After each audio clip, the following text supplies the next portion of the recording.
At the request of Tara, I'm also going to say some words about Jeff. I hope you can bear with me if I sound robotic or start to cry. And I will conclude with the reading of Scripture. So Jeff, I met him at a Bible study in 1995. And right off the bat, as already been said, Jeff loved truth and fun and suffering. And this is not to make light of his cancer, but we would go to BW3 and Thai restaurants and order the hottest things on the menu, see how much pain it could produce. And it would bring a smile of satisfaction to his face if it was exceptionally painful. He hiked the Appalachian Trail significantly by himself. He loved things that would test him. He was an avid outdoor enthusiast. He taught me to mountain bike, and taught me, turning, pedaling, braking, seat and standing positions.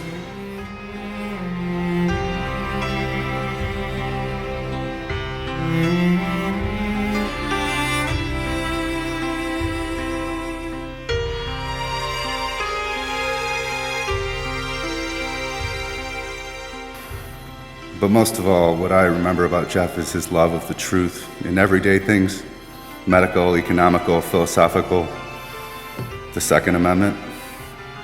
If you know Jeff, you know he was a student of life and truth. He was a voracious reader and comprehender. But he loved the truth in the spiritual inward man, and it shone forth. My first impressions were more immediate experience from his presence in my life as a Christian. He had reverence for Scripture, but more importantly, reverence, humility, and love for its author. He would revel in the revelation of Jesus. You know, that deep joy and leaping of the heart when your Savior would show himself to your soul. The same look of excitement and joy and satisfaction when blazing wings would start to burn past your lips and into the surrounding facial tissue, but much, much deeper.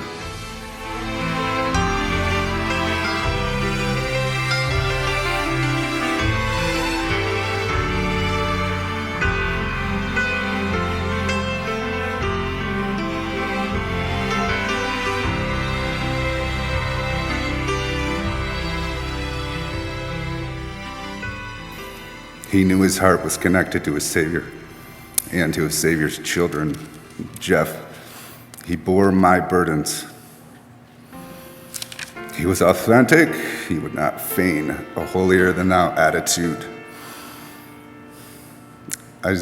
Which reminds me of Isaiah 65, when God is chiding his people who provoke him to his face, which says, "Stand by thyself and come not near me, for I am holier than thou. These are a smoke in my nose, a fire that burneth all the day." He was a gentle spirit, someone I could confide in, and he would without fail minister mercy and grace to me. I shared real-life struggles, disappointments, and shame with him. The kind where you expect someone may come down hard on you. He would never discount or poo-poo the seriousness of these things, but he would always restore you. Galatians 6:1, "Brethren, if a man be overtaken in a fault, he which are spiritual, restore such a one in the spirit of meekness." He loved God's children. 1 John 3:14, "We know that we have passed from death unto life because we love the brethren." Why? Because the gift of faith he had been given, because Jesus delighted in him and his brethren. Christ speaking in Psalm 16, "But to the saints that are in the earth and to the excellent, in whom is all my delight. The lines are fallen to me in pleasant places, yea, I have a goodly heritage." Galatians 2:20, "I am crucified with Christ, nevertheless I live. Yet not I, but Christ liveth in me. And the life which I now live in the flesh I live by the faith of the Son of God who loved me and gave himself for me."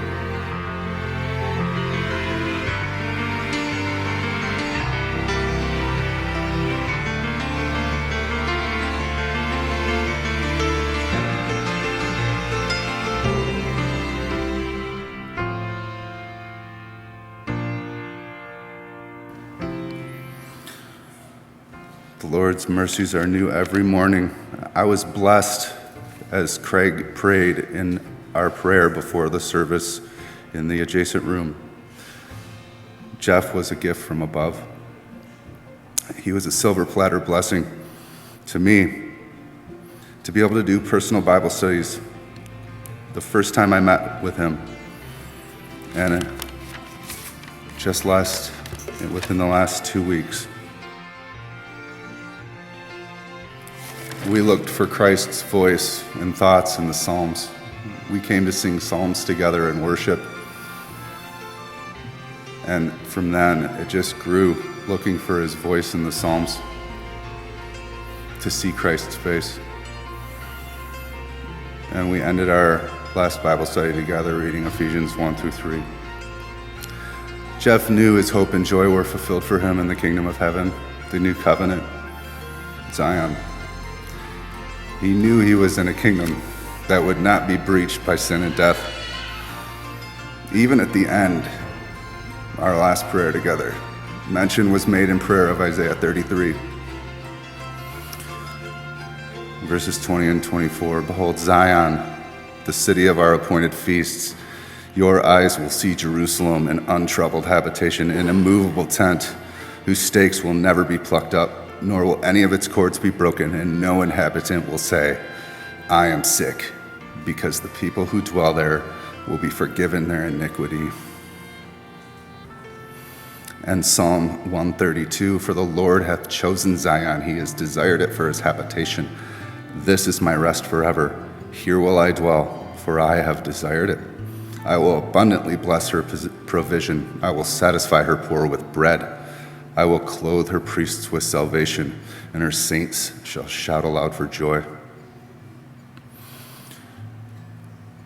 And 2 Corinthians 6:16, you are the temple of the living God, as God has said, I will dwell in them and walk in them, and I will be their God, and they shall be my people. And Colossians 1:12-14, giving thanks unto the Father, which has made us meet to be partakers of the inheritance of the saints in light, who has delivered us from the power of darkness and has translated us into the kingdom of his dear Son, in whom we have redemption through his blood, the forgiveness of sins. He loved God's kingdom and his people. He had humble gratitude for this pearl. And one last psalm before Hebrew. 48, let Mount Zion rejoice. Let the daughter of Judah be glad because of thy judgments. Walk about Zion. Go round about her and tell the towers thereof. Mark ye well her bulwarks and consider her palaces, that ye may tell it to the generation following. Jeff's life told it to the generation following. He told it to me and many others. Through Christ, he was a defense for me, a bulwark. Jesus manifested his love for me through my brother Jeff. I will miss him, but he is present. He is not somewhere else. He had come to Zion, and there he is, remaining to life eternal. Jesus, after referring to himself as the resurrection and the life, made this claim and asked this question, whosoever liveth and believeth on me shall never die. Believe thou this?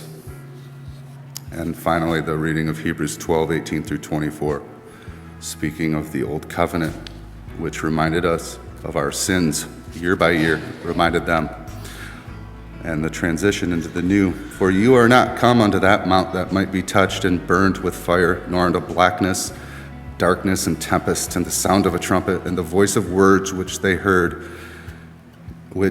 that heard entreated that the word should not be spoken anymore, for they could not endure that which was commanded. And if so much as a beast touch the mountain, it shall be stoned or thrust through with a dart. And so terrible was that sight that Moses said, I exceedingly fear and quake. But you are come unto Mount Zion, unto the city of the living God, the heavenly Jerusalem, and to an innumerable company of angels, to the general assembly and the church of the firstborn which are written in heaven, and to the God, the judge of all, and to the spirits of just men made perfect, and to Jesus, the mediator of the new covenant, and to the blood of sprinkling that speaketh better things than that of Abel. Praise God, the Father, Son, and Holy Spirit, for our brother Jeff.